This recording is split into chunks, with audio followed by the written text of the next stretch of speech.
Hey guys, in this video, I will show you how to set up and use DeepSeek in Janitor AI. Alright, let's begin. So, the first thing that you want to do is open up your preferred web browser. Over here, search for DeepSeek API and create an account.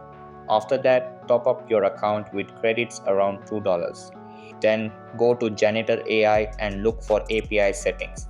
Over here, tap on Proxy, then click on Custom. After that, go to the model section and type DeepSeek chat. Then, in the proxy URL section, go to another tab, search for DeepSeek Janitor AI Reddit, and copy the URL shown there. Now, go back to the DeepSeek API page and create a new API key.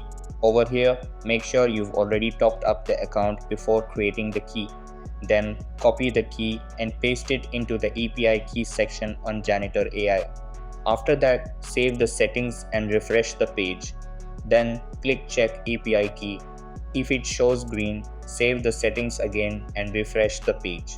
So that's basically how you can set up and use DeepSeek in Janitor AI. And that's it for this video. If you found this helpful, consider subscribing and giving this a big thumbs up. Thanks.